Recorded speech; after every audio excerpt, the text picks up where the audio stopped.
ہیں جن پر قرآن بھی لعنت بھیجتا ہے، اللہ بھی لعنت بھیجتا ہے، اور لعنت بھیجنے والے بھی لعنت بھیجتے ہیں، وہ الگ ہے نا مسئلہ۔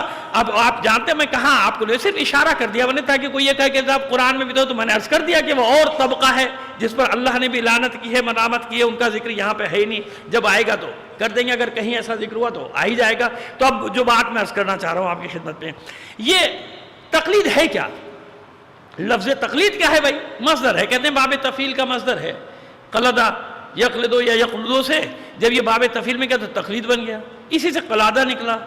قلادہ کسے کہتے ہیں؟ وہ آسانی سے سمجھ میں آ جائے گا، وہ اونٹ کے، بھینس کے یا گائے کے یا بکرے کے جانور کے گلے میں قلادہ ڈالا جاتا ہے، وہ گھنٹی بج رہی ہوتی ہے نا، اصل میں قلادہ کا معنی ہے گلو بند، گلے کا ہار۔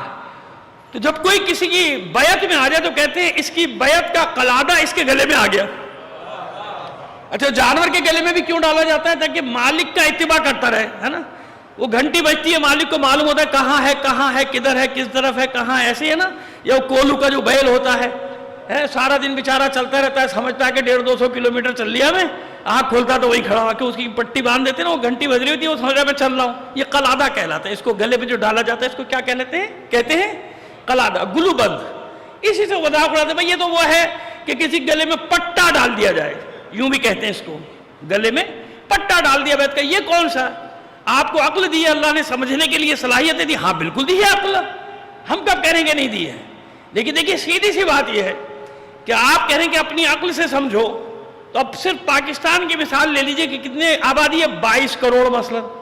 اب یہ 22 کروڑ عوام اسی وجہ سے تو مصیبت میں پڑے ہوئے کہ سب نے اپنی عقلوں سے سمجھنا شروع کر دیا۔ ارے بھائی اللہ کے بندے، کیسے ہر آدمی اپنی عقل سے فقہی حکم نکال لے گا، شرعی حکم نکالے گا؟ سیدھی سی بات ہے بھائی، کوئی ایک پڑھے گا باقی کو بتائے گا۔ اچھا جو اخباری برادران ہیں ان کا بھی یہی قاعدہ ہے، ان کا بھی تو ایک بڑا ہے نا عالم، وہ بتا رہا ہے سب کو، بھائی اسی کو تو ہم تقلید کہہ رہے ہیں، آپ نہیں کہہ رہے، ہم کہہ رہے ہیں تقلید، آپ ہی تو بتا رہے ہیں۔ نہیں، کوئی ایک کچھ بتانے والے ہونے چاہیے، کچھ سمجھنے والے ہونے چاہیے، کیونکہ میدان الگ الگ ہے۔ آپ طب کے میدان کے ماہر ہیں، جب آپ طب کے میدان میں جا رہے ہیں تو آپ انصاف سے بتائیے، آپ کے پاس اتنا وقت کہاں ہے کہ آپ 14-15 سال فقہی میدان میں تعلیم حاصل کریں؟ نہیں، آپ کے لیے ایک ایسا ہونا چاہیے کہ جب آپ کو کوئی فقہی مشکل پیش آ جائے تو اس مشکل سے نکال دے۔ یہ ہے عقلی تقلید۔ کیا کہلاتے ہیں اس کو؟ یہ عقلی تقلید ہے بھائی، کی جائے گی۔ جیسے میں ڈاکٹر کی کر رہا ہوں نا، میں آپ کے سامنے کل سے یہ کہہ رہا ہوں، ہر جگہ کہہ رہا ہوں، ہر عالم کہہ رہا ہے کہ بھائی ماسک لگا کے رکھیے، ماسک لگا کے رکھیے۔ آپ کو کہے قرآن میں اس کا حکم کہا ہے؟ نہیں ہے بھائی۔ حدیث میں اس کا حکم کہا ہے؟ نہیں ہے بھائی۔ ہر چیز کی دلیل مانگ رہا، یہ بتائیے کس امام نے کیا، کس نبی نے کیا؟ نہیں کیا، ہم خود کہہ رہے نہیں کیا۔ یہی تو فرق ہے، اسی کو اجتہاد کہتے ہیں۔ کیا کہتے ہیں اس کو؟ بھائی شرع نے یہ بتایا کہ اصول بتا دیا کہ جب مریض ہو جاؤ تو کس کو دکھاؤ؟ طبیب کو دکھاؤ بھائی، ڈاکٹر کو دکھاؤ، حکیم کو دکھاؤ، جس پہ تمہارا بھروسہ ہے اس کو دکھاؤ، ہومیوپیتھک پہ بھروسہ ہے اس کو دکھا دو، ایلوپیتھک پہ بھروسہ ہے اس کو دکھا دو، حکمت پہ یونانی طب پہ بھروسہ ہے اس کو دکھا۔ بھائی دکھانا تو ہے نا، یہ تقلید ہوئی کہ نہیں ہوئی؟ یہ اصول دین نے دے دیا۔ اچھا دیکھیے اور اس کی ایک بہت بڑی مثال دے دیں، یہ بتائیے یہ جتنے بھی علوم ہیں معصوم ان پر حاوی ہے کہ نہیں ہے؟ بھائی ہے نا، علم لدنی کا حامل ہے، علم لدنی کا مالک ہے، معصوم، سارے علوم ہیں۔ لیکن انصاف سے بتائیے آپ نے روایت پڑھی ہے کہ نہیں پڑھی؟ میں مصائب نہیں پڑھا، ایک دلیل دینا چاہ رہا ہوں کہ جب مولا عارفان کے سر پہ ضربت لگی ہے 19 کی صبح تو طبیب آیا کہ نہیں آیا؟ ہر جگہ ذکر۔ اب کوئی نکال دے تو نکال دے بھائی، ڈھیٹ بن کے وہ اور بات ہے، لیکن 1400 سال سے تمام روایات میں موجود ہے کہ طبیب آیا، طبیب نے دوا میں بھگو کے وہ دھاگا جو تھا وہ زخم میں ڈالا اور پھر باہر نکال کے سر پیٹا، امامہ پھینک کے کہا کہ زخم بہت گہرا ہے۔ تو کیا مولا کو نہیں معلوم ہے؟ وہ جو جا اسی لے رہے ہیں، جو نعرہ بلند کر رہا ہے ضربت لگنے کے بعد فزت برب الکعبہ، اسے نہیں معلوم؟ معلوم ہے۔ ہمیں سمجھانے کے لیے، قیامت تک سمجھانے کے لیے کہ میں نے اس طبیب کو نہیں روکا تاکہ یہ اپنا کام انجام دے۔ اب سمجھ میں آ گئی بات؟ اس سے بڑی دلیل کوئی ہو سکتی ہے؟ میں طبیب، میں علی، سارے علوم پر حاوی، علم لدنی کا حامل، میں نے اس طبیب کو نہیں روکا تاکہ یہ اپنا کام انجام دے، اور قیامت تک وقت میرے چاہنے والوں کو یہ اصول اور قاعدہ مل جائے کہ جب بھی چوٹ لگے بیمار ہو تو طبیب کے پاس جانا پڑے گا. حالانکہ میں نے عرض کر دیا مولا کو تو ضرورت نہیں ہے نا, لیکن اس کے باوجود ہمیں سمجھانے کے لیے, جیسے دعائے کمیل پہ بعض لوگوں کو بڑی پریشانی ہو جاتی ہے, بھائی مولا نے سکھائی, مولا نے یہ کیا کہہ دیا. دیکھیں اس لیے ضروری ہے فقہا کے پاس جانا. اب میں سمجھا رہا ہوں بات کو. فرماتے ہیں معصوم انا عبدک الضعیف الذلیل الحقیر المسکین المستکین, ہے نا, اور بھی بہت سارے لفظ استعمال کیے. ایسا ہے انا عبد الضعیف. اب لوگوں کو اعتراض, مولا ایسے کہہ رہے ہیں انا عبد الضعیف الذلیل الحقیر المسکین المستکین. اور خدا کے بندو, علی ہمیں سکھا رہا ہے قیامت تک کے لیے. اگر علی نہ بتائے تو کیسے ہمیں معلوم ہوا کہ اللہ کی بارگاہ میں جانا کیسے ہے. اتنی سیدھی سی بات. اب سمجھ میں آیا قلادہ کسے کہتے ہیں, تقلید کسے کہتے ہیں. سمجھ میں آ رہی ہے بات کہ اگر یہ سب نہ ہو, کوئی سمجھانے والا نہ ہو تو سمجھ میں کیسے آئے گا. یعنی ہمیں بتایا جا رہا ہے کہ جب اللہ کی بارگاہ میں جاؤ تو ایسے ذلیل اور حقیر بن کے جاؤ.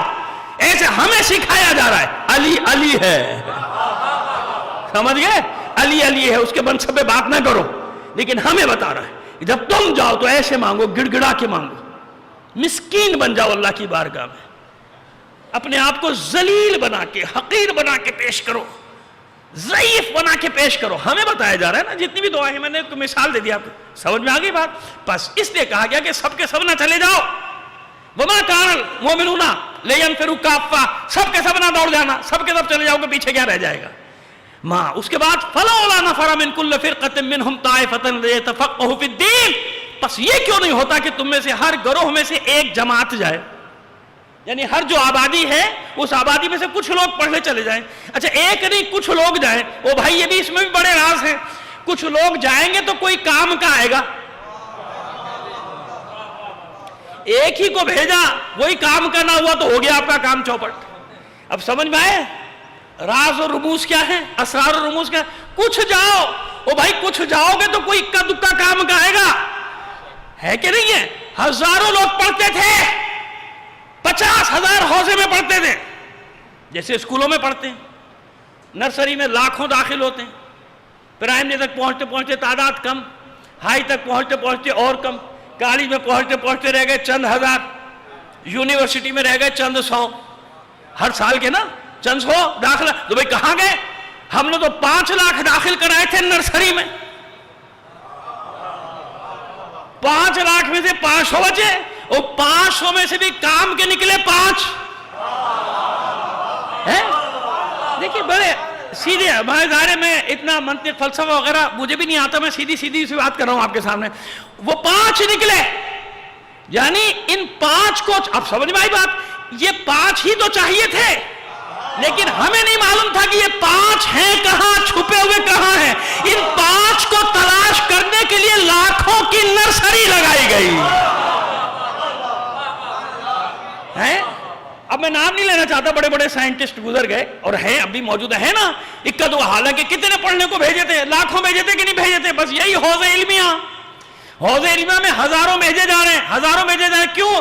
مجھے نہیں معلوم, ہمیں نہیں معلوم, مدرسہ بنانے والوں کو نہیں معلوم کہ شیخ مفید کہاں ہے, شیخ صدوق کہاں ہے, کلینی کہاں ہے, شہید اول کہاں ہے, خمینی کہاں ہے, خوئی کہاں ہے, سیستانی کہاں ہے, خامنائی کہاں ہے, نہیں معلوم. لیکن جب تک ہزاروں لاکھوں کو حوض علمیہ میں بھیجا نہیں جائے گا, یہ 3-4 نکلیں گے کیسے؟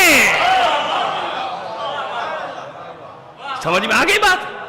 انہی کی تو تلاش ہے, ان کی تلاش کے لیے اب سمجھ میں آ گیا کہ تو بھیجو, ایک جماعت کو بھیجو, 1-2 کو نہیں بھیجو. اور بھیجو بھی کس کو؟ کل میں نے عرض کر دیا, کن کو بھیجو بھائی؟ اپنے ذہین ترین بچوں کو بھیجو, بیکار ترین کو نہ بھیجو. بیکار کو بھیجو گے تو یہ حشر ہوگا. ذہین ترین بچوں کو بھیجو گے. ان بڑے بڑے علماء کی اب ظاہر میں تو ایک بطور کلی تاریخ پڑھ رہا ہوں, اگر افراد کی تاریخ پڑھوں تو آپ کو اندازہ ہوگا کہ کیسے کیسے نابغہ نظر کر کے مانے گا. اور یہ سنت انبیاء ہے, جانتے ہیں آپ کہ نظر کر کے مانگتے تھے انبیاء بچے کو کہ جو بہترین بچہ ہوگا, بیٹا ہوگا, اسے ہم اللہ کے گھر کی خدمت کے لیے وقف کر دیں گے. اب یہ اللہ کے گھر کی خدمت کیا؟ اچھا جناب مریم سلام اللہ علیہا کیا ہیں؟ اللہ کے بندوں, نظر مانی تھی ماں باپ نے, نظر مانی تھی کہ جو بچہ ہوگا ہمارا ہم اللہ کے گھر کی خدمت کے لیے وقف کر دیں گے. سنت یہ تھی کہ بیٹا ہوگا تو دیں گے, بیٹا ہوگا تو جائے گا نا, مرد ہوگا تو خدمت کرے گا. وہاں صاحبزادی آ گئی, اب دونوں حیران, یہ کیا ہوا بھائی؟ اس کو کیسے؟ آج تک ایسا نہیں ہوا کہ خاتون خدمت کرے گا, نہیں, حکم یہی ہوا کہ حجرہ بنا دیا جائے, کیونکہ نظر کی تھی, نظر پوری کرو. اب یہ بچی آئی ہے تو ٹھیک ہے, یہی خدمت گزار بنے گی, تو حجرہ بنا دیا گیا. وہاں پہ ان کو رکھا گیا جناب مریم سلام اللہ علیہ کو. کون جناب مریم؟ جو نظر کے تحت آئی کہ اللہ کے گھر کی خدمت کروں گی. یہ نظر مانی گئی نا کہ جو بچہ ہوگا اللہ کے گھر کی خدمت کرے گا. تو کیا منصب دیا اس نظر والے بچے کو اللہ نے کہ اسی مومنہ کو, اسی معصومہ کو, اسی بی بی کو قرآن نے سند دے کے معصوم بنا دیا, معصومہ بنایا. اور جناب عیسیٰ علیہ السلام کی, جناب مسیح علیہ السلام کی والدہ کا مرتبہ انہیں ملا. کیوں؟ اپنے نظر کی تھی ماں باپ نے کہ جو بہترین بچہ ہوگا ہمارا وہ ہم اللہ کے گھر کی خدمت کے لیے وقف کریں گے. سمجھ آئی بات؟ کہ جب دین کی تعلیم کے لیے بھیجو تو جو میٹرک میں فیل ہو گیا اسے نہیں بھیجو, جس کا اے گریڈ ہو اسے بھیجو, جو اے پلس ہو اسے بھیجو. ویسے تو بھیجتے ہی نہیں لوگ, دوسروں کو کہتے دیکھیں اس کا نتیجہ آپ کے سامنے ہے نا. اب لوگ ایپ نکال لیتے ہیں, مولوی ایسا, مولوی ویسا, مولوی بیکار, مولوی کچھ نہیں کرتا. تو بھائی جتنا جو تم نے مال بھیجا تھا وہی سامنے آ گیا, قصور تو تمہارا ہے نا, قصور تمہارا ہے, کیوں ایسا کیا؟ اچھے سے اچھا بھیجتے. تو وہ چند, لیکن اس میں دیکھیے اللہ کے جو ہے راز حکمتیں کیا کیا ہیں. وہ ایک صدیوں تک یہ سازشیں کرتا ہے سامراج, فرعون کہہ لیجئے, نمرود کہہ لیجئے, جو بھی کہہ لیجئے, شیطانی طاقتیں کہہ لیجئے, صدیوں تک سازشیں کرتے ہیں. لیکن آپ جانتے ہیں کیا ہوتا ہے؟ اللہ کے جو حکمتیں وہ کیسی ہیں؟ مکروا مکر اللہ واللہ خیر الماکرین کا مسئلہ ہے. ایک پیدا ہوتا ہے, 250 سال کی سازشیں, بلکہ اس سے بھی زیادہ رہی ہوں گی, لیکن صہیونی سازش تو 250 سال کی کہلاتی ہے نا.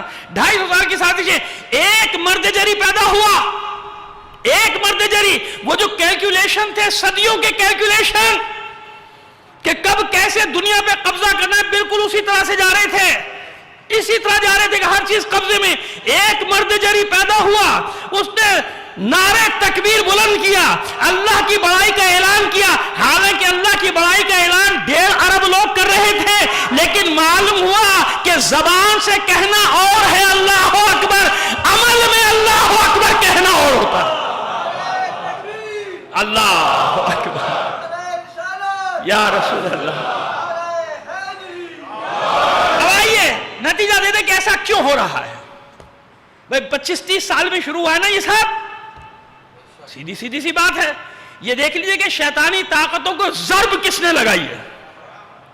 ضرب کہاں سے لگی انہیں, چوٹ کہاں سے لگی انہیں. جب چوٹ لگے گی تو وہیں پہ وہ بھی جواب دیں گے نا. اور کسی کے پیچھے کیوں نہیں پڑے, فقہا کے پیچھے کیوں پڑ گئے؟ انہیں معلوم ہے کہ نہ انہیں کوئی اور بڑی طاقت شکست دے سکی, نہ کوئی فوج شکست دے سکی, نہ لشکر شکست دے سکے. اگر کسی نے شکست دی تو فقیہ نے شکست دی ہے. کس نے شکست دی؟ فقیہ نے, عالم نے شکست دی. تو لہذا حملہ بھی وہی کریں گے نا, لہذا حملہ بھی ادھر ہی کیا ہے کہ فقاہت سے ان کو الگ کر دو, ان کو فقیہ سے توڑ کے رکھ دو ان کا رشتہ. چاہیے اب بات کو اور آگے بڑھائیں. اب ذرا کل میں صرف اندازہ کرنا چاہ رہا تھا, کل میں نے پانی میں کنکر پھینکا تھا کہ میں دیکھ لوں رد عمل کیا آتا ہے. ماشاءاللہ آج میرا دل روح سب خوش ہے کہ میں نے بالکل صحیح عنوان کا انتخاب کیا ہے آپ کے لیے. الحمدللہ جو وقت کی ضرورت ہے, جو آپ سننا چاہتے ہیں, وہی میں نے انتخاب کیا. آج میں مطمئن, بہت مطمئن, آپ کی تعداد دیکھ کے میں مطمئن ہو گیا آج کہ آپ کو یہی سننا ہے اور میں سنانے کے لیے آیا ہوں. اب آئیے بات کو آگے بڑھائیں. فَلَوْلَا نَفَرَ مِنْ كُلِّ فِرْقَةٍ مِّنْهُمْ طَائِفَةٌ لِيَتَفَقَّهُوا فِي الدِّينِ. ایک گروہ کو جانا چاہیے, ایک تمہارے ہر گروہ میں سے ایک جماعت کو, یعنی چند لوگوں کو جانا چاہیے. کیوں جانا چاہیے؟ دین کا علم حاصل کرنے کے لیے, دین کا علم حاصل کرنے کے لیے. کیوں؟ وَلَيُنذِرُ قَوْمَهُمْ إِذَا رَجَعُوا إِلَيْهِمْ لَعَلَّهُمْ يَحْذَرُونَ. تاکہ جب وہ واپس پلٹ کر آئے تو اپنی قوم کو ڈرانے والا بنے. یعنی جب علم دین حاصل کر کے آئے تو قوم کو ڈرانے والا بنے. کل میں بات کر چکا اس میں, اب آگے بڑھیں. لَعَلَّهُمْ يَحْذَرُونَ, شاید ڈر جائیں, شاید یہ بات مان لیں. اب آئیے پھر وہیں سے شروع کریں.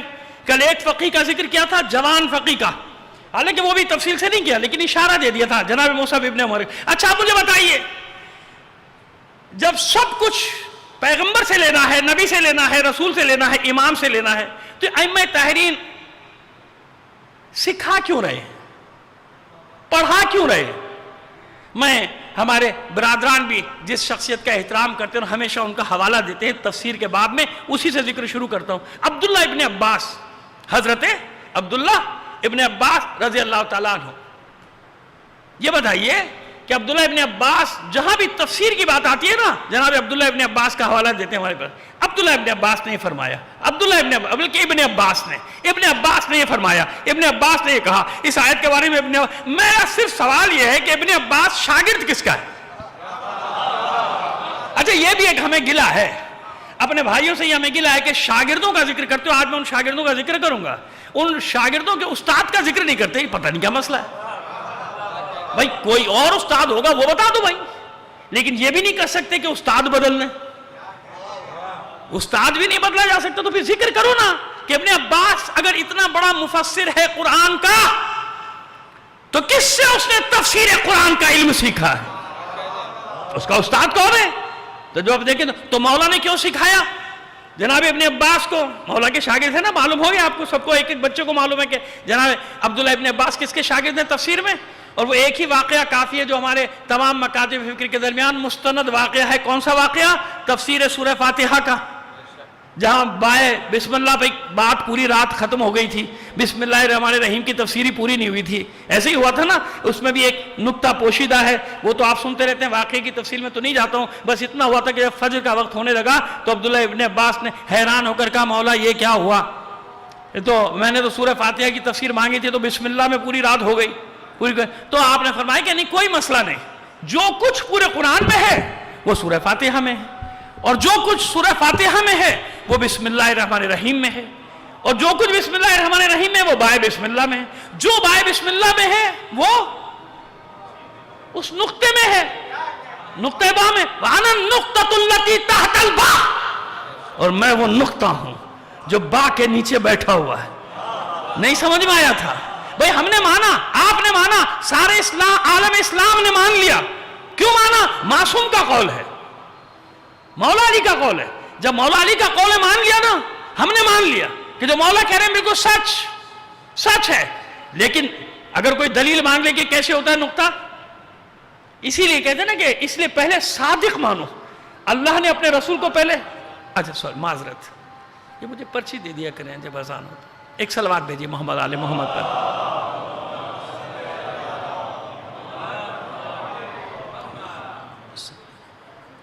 صلوات بھیجیے محمد آل محمد پر۔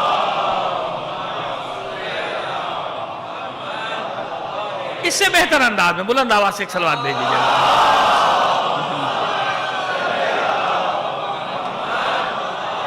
ہم یہ بات کر رہے تھے نا کہ ہم نے مان لیا، مولا کا فرمان ہے، ہم نے مان لیا، سب نے مان لیا مولا کا، ٹھیک ہے، کیوں؟ اسی لیے اللہ نے پہلے صادق منوایا، مانو صادق، کیوں معصوم؟ اس لیے معصوم، صادق امین منوایا نا صادق، تاکہ جو کہنے سچ، تمہاری سمجھ میں آئے یا نہ آئے، تو سمجھ میں آیا یا نہیں آیا سب نے مان لیا، لیکن آج واضح ہو گئی نا بات، آج واضح بات ہوگی کہ نقطے کی اہمیت کیا ہے، آج معلوم ہو گیا، ایک نقطے کی تو کھیل ہے سارا، ہے نا؟ آپ نے کھولا کمپیوٹر، مجھے تو اتنا جانتا نہیں، بچوں سے سیکھتا رہتا ہوں یا دیکھتا رہتا ہوں جو ایک نقطہ ہے جو پھر رہا ہے، جس کو پھرا رہے ہیں اس نقطے میں پوری دنیا چھپی ہوئی ہے کہ نہیں چھپی ہوئی؟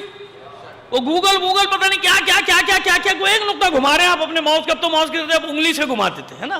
اس کو پھرا رہے ہیں آپ، پوری دنیا نکال رہے ہیں، جس کا نقشہ دیکھنا ہو، یہ کرنا ہو، وہ کرنا ہو، میں کیا بتاؤں، آپ خود جانتے ہیں بہتر، میں تو خود حیران ہوتا ہوں کہ جو چیز مجھے چاہیے ہوتی ہے میں اس پہ ڈالتا ہوں، آتی کہاں سے آ گئی ہے، آگے بھائی اتنی سی ڈبیا میں آ گئی نا، اتنی سی ڈبیا میں، اتنے سے موبائل میں سب آ گیا، اچھی چیزیں بھی آ گئی اور تباہی پھیلانے والی چیزیں بھی آ گئی، شیطانی کام بھی آ گئے، صبح ہوتی ہے اور بچوں کو شیطان کی کام پہ لگا دیا جاتا ہے، ایک میسج چلاؤ جھوٹا، دوسرا میسج چلاؤ جھوٹا، اس کے نام پہ جھوٹ، اس کے نام پہ جھوٹ، خدا کے بندو بچوں کو سمجھا رہا ہوں، اس سے بڑا کوئی گناہ نہیں ہے اس وقت، جھوٹ کو آگے بڑھانا، جھوٹ بولنا اور جھوٹ کو آگے بڑھانا، کسی کے نام پر بھی کوئی جھوٹ لگایا اور شام تک بس ہو گیا، سو گئے بیٹھ کے، اب یہ قوم خود ہی پھیلاتی رہی آگے جھوٹ، اور بھتہ معاذ اللہ معصوم کے نام پہ جھوٹ، معصوم نے کہا نہیں، وہ قول لگا کہ معصوم نے فرمایا، وہ حوالہ ہے ہی نہیں، حوالہ بھی لکھ دیا، ارے بھائی یہ ہے کہاں، لیکن جب تک تردید ہو وہ گیا پوری دنیا میں پھیلا دیا، ان کا کام یہی تھا، سمجھ میں آ رہی بات؟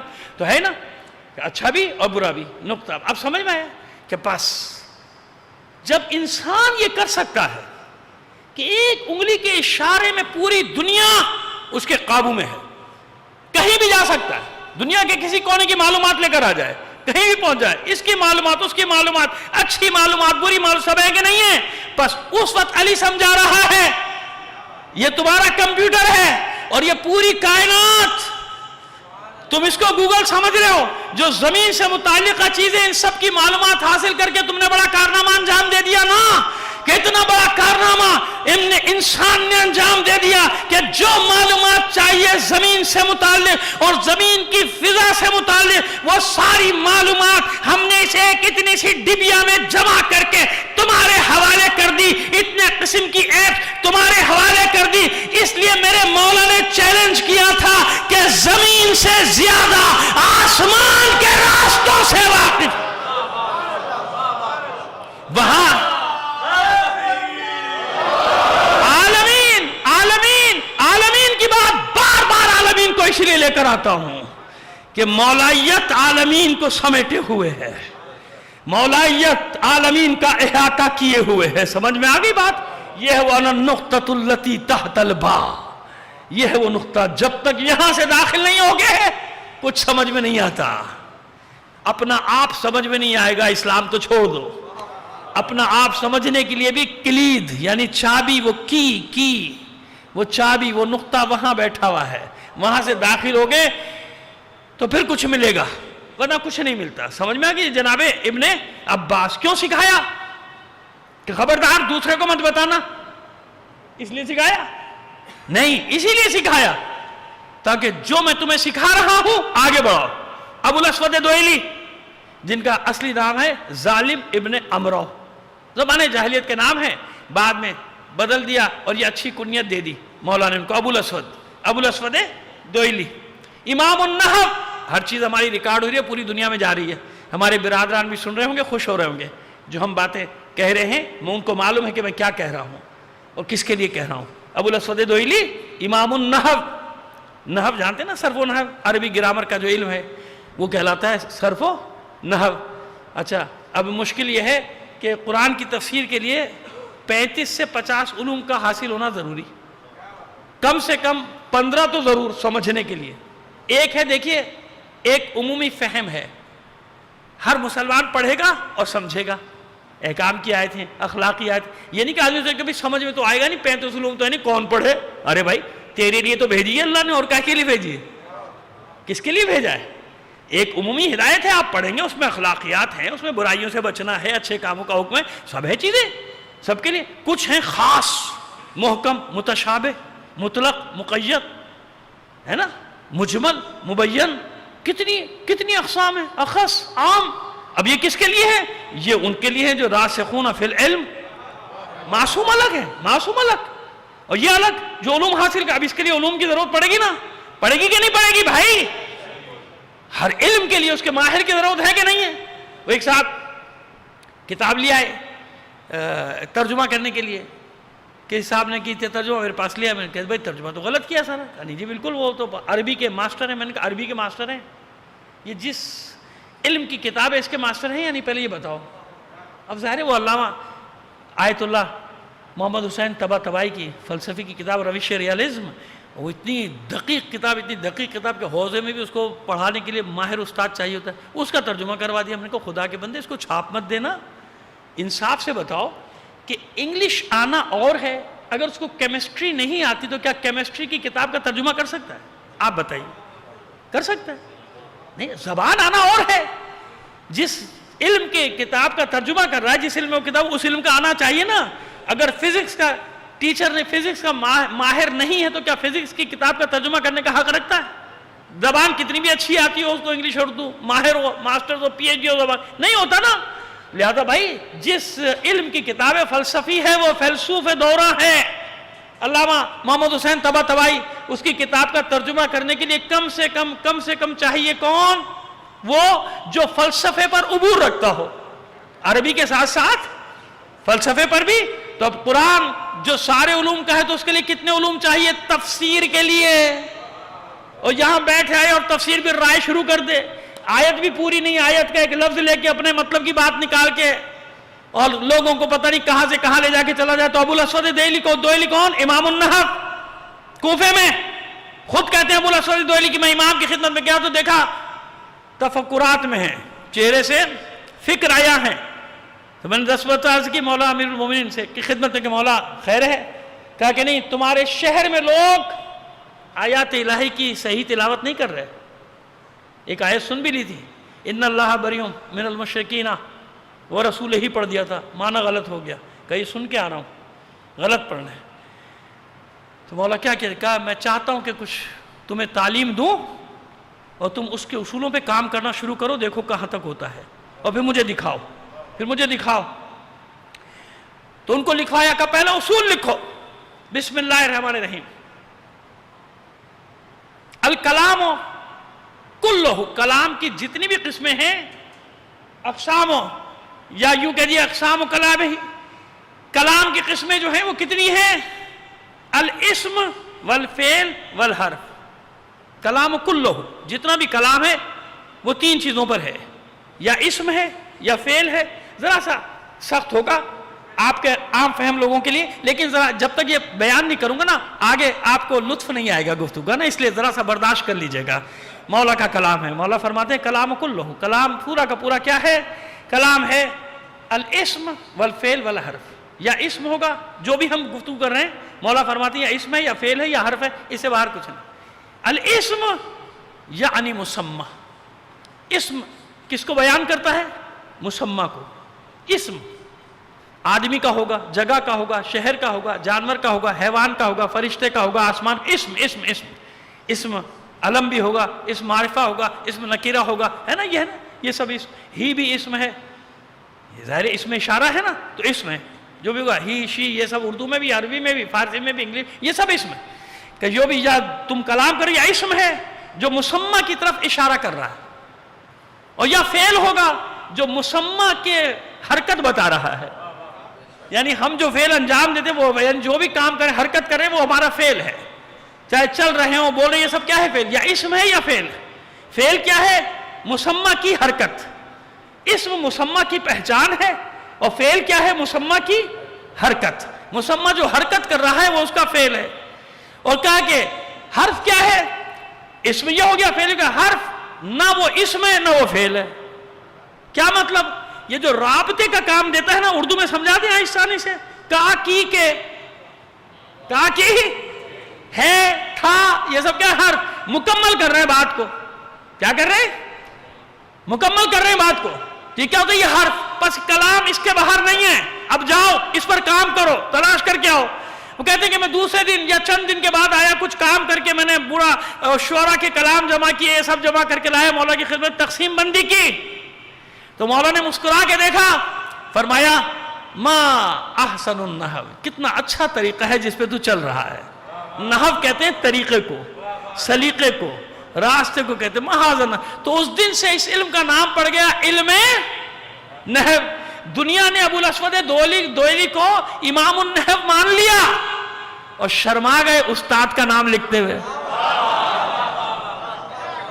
عجیب ہے, مان رہے کہ امام النحو, تو بھائی اس کا بھی تو کوئی امام النحو کا بھی تک کوئی امام ہوگا.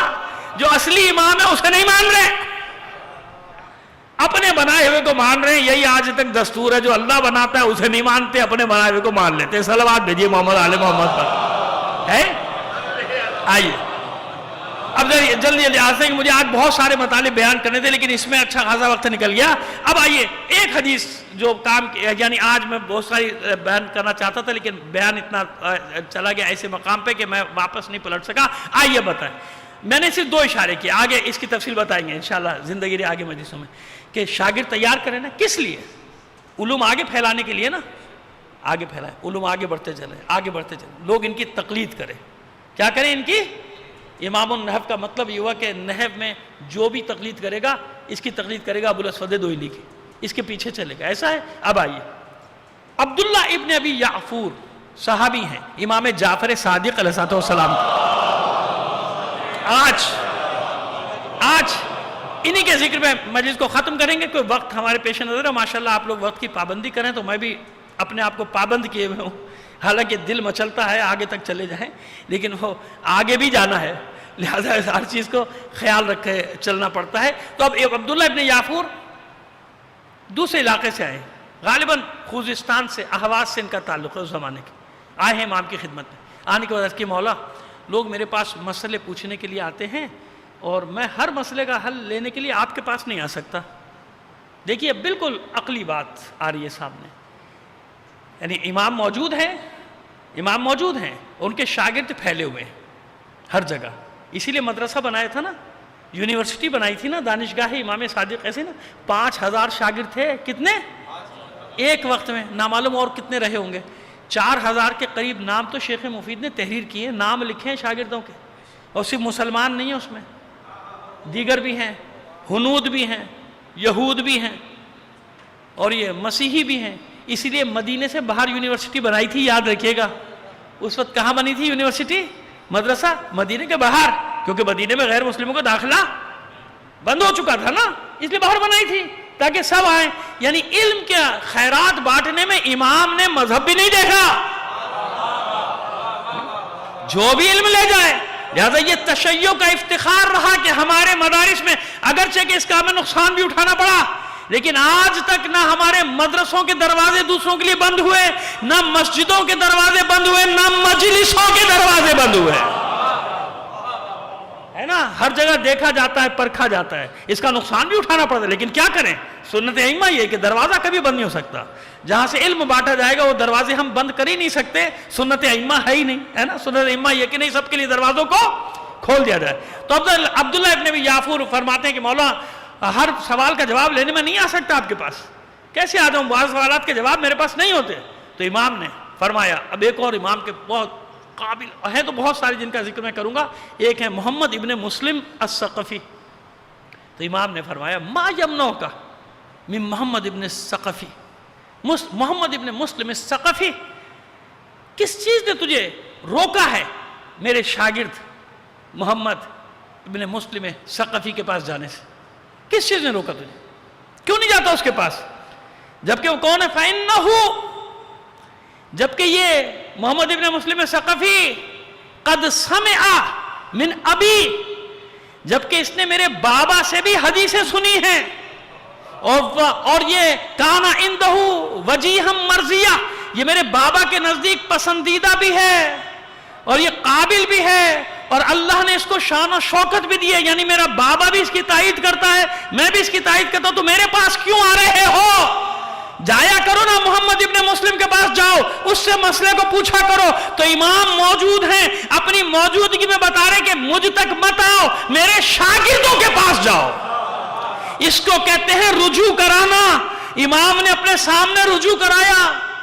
اب آج کہیں سے آواز آ جائے کہ نہیں جی ہم تو امام کی تقلید کرتے ہیں اور کسی کی تقلید نہیں کرتے. امام تو خود فرمانے میرے شاگردوں کے پاس جاؤ. اور جو اپنے شاگردوں کو بھیجنا ہی نہیں تھا, ان کی تقلید کرانی ہی نہیں تھی, تو پڑھایا کیوں؟ ہزاروں کو نہیں, پھیلا دیا پوری دنیا میں شاگردوں کو کہ یہاں چلے جاؤ. اور بھی بہت سارے جن کا آج مجھے ذکر کرنا تھا لیکن اب وقت اجازت نہیں دیتا. سب کو ایک ایک علاقہ, کوئی علاقہ ایسا نہیں تھا جہاں چھٹے امام کے اور پانچویں امام کے شاگرد موجود نہ ہو, کیونکہ انہی دو کو تو موقع ملا ہے نا.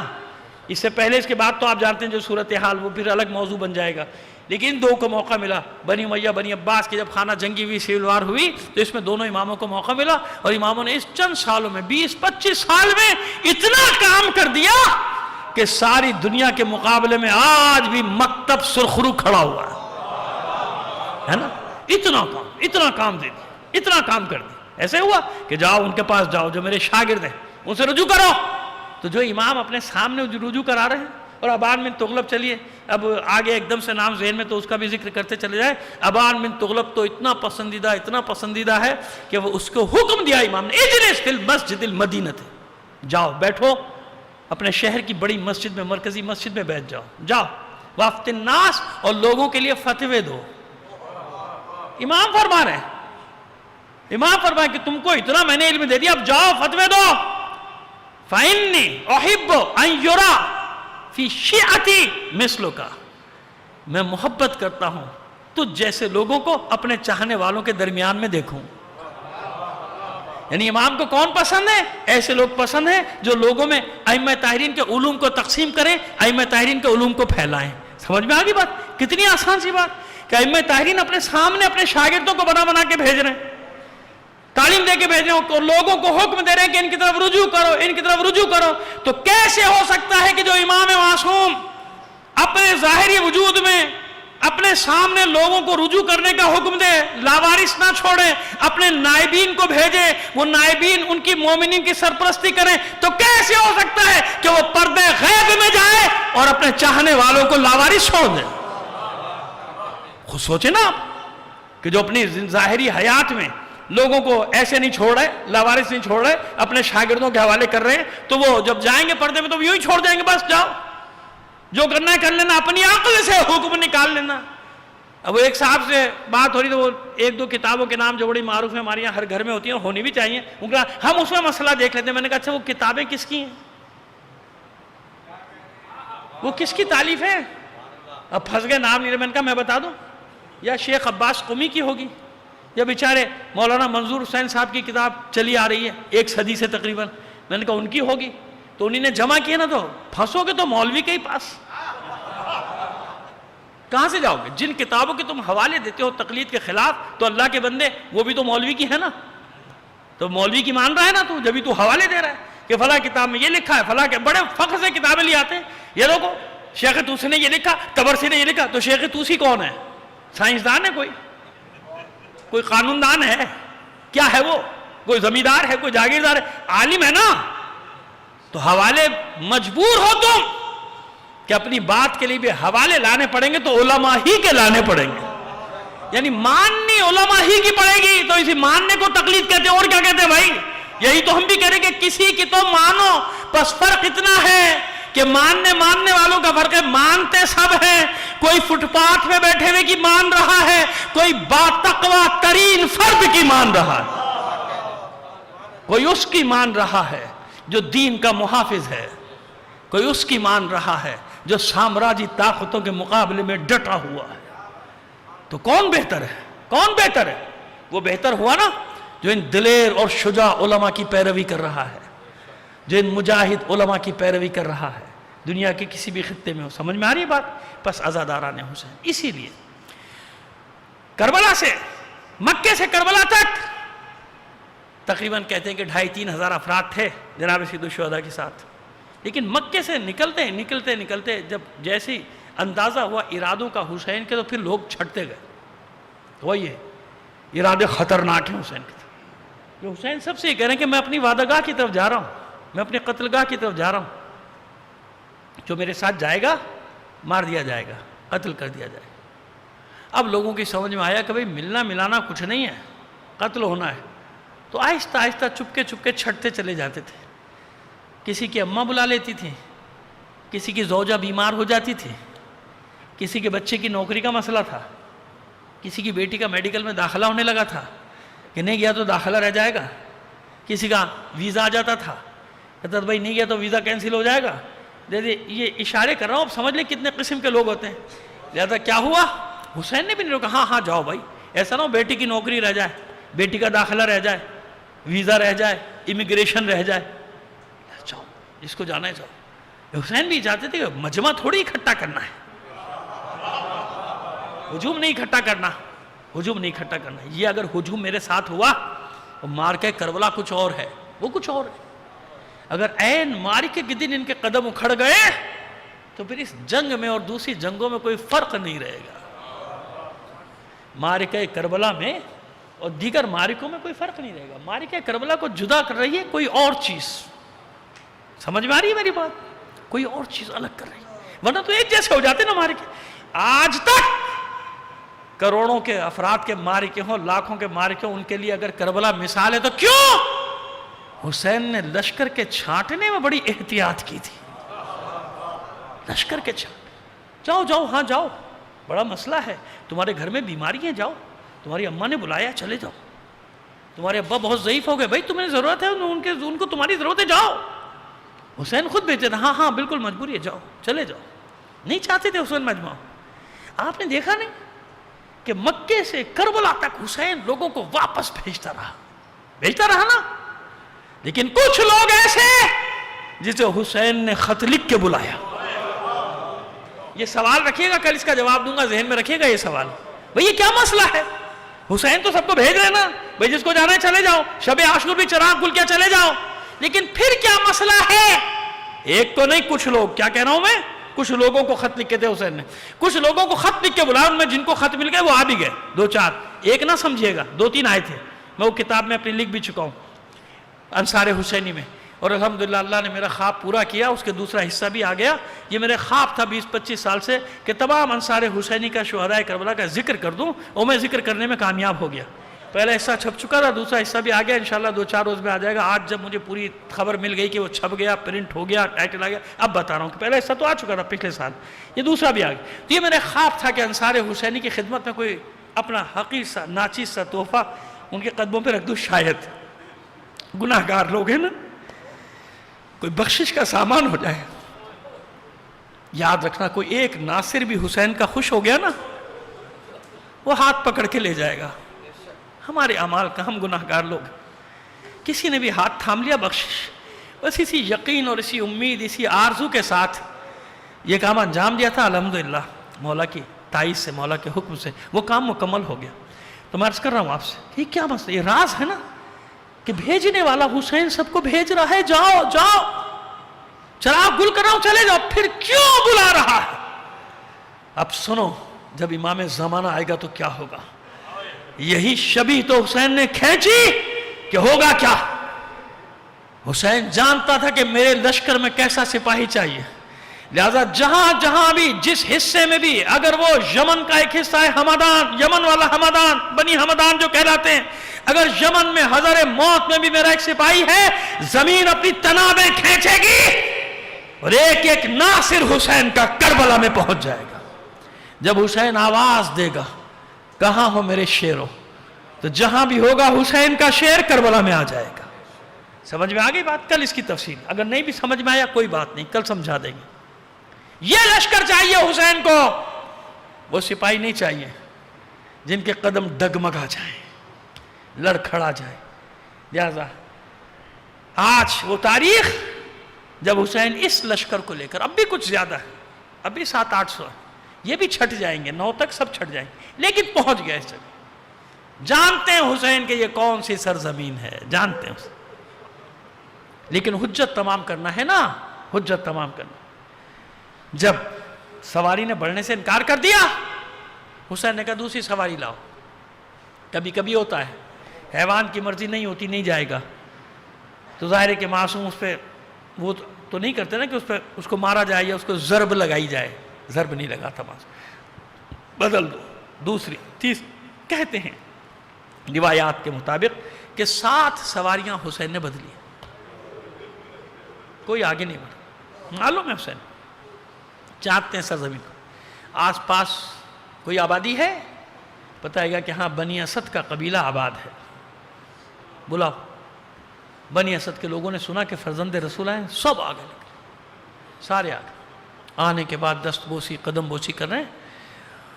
تو حسین نے پوچھا اس جگہ کا نام کیا ہے؟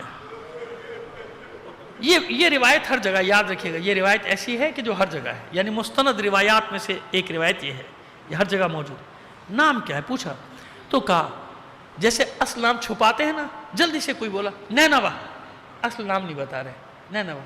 لیکن فرزند رسول جتنی جلد ہو یہاں سے چلے جائیے، یہاں رکیے مت، رکنے کا قصد مت کیجیے گا. کوئی اور نام ہے؟ ماریا، شت الفرات، اور نہ معلوم کتنے، کوئی 7-8 نام بتا دیے، تاریخ میں بھی ہیں وہ سارے نام ہیں کربلا کے، نام بتا دیے اتنے. سرزمین تف، ارض تف، اور پتہ نہیں کیا کیا کیا کیا نام بتا دیے. اور امام بار بار پوچھتے ہیں اور کوئی نام، اور کوئی نام. ایسا وقت آیا کہ ان کے پاس سارے نام ختم ہو گئے، اب مجبور ہو گئے. جب امام نے پھر پوچھا کہ اور کوئی نام، اب کسی نے سر جھکا کے کہا مولا اسے کربلا بھی کہتے ہیں. دیکھیے ہم سنتے چلے آ رہے ہیں، اپنے بزرگوں سے سنتے چلے آ رہے ہیں کہ اس سرزمین سے کوئی نبی یا نبی زادہ خوش نہیں گیا، تکلیف دیکھے بغیر نہیں گیا. یہی وہ جگہ ہے جہاں جناب نوح کی کشتی بھور میں آ گئی تھی. اے فرزند رسول جتنی جلد ہو سکے اس زمین کو ترک کر دیجئے، یہاں رہنے کا ارادہ مت کیجئے گا. مگر حسین نے جو ہی سنا کرب و بلا کا نام،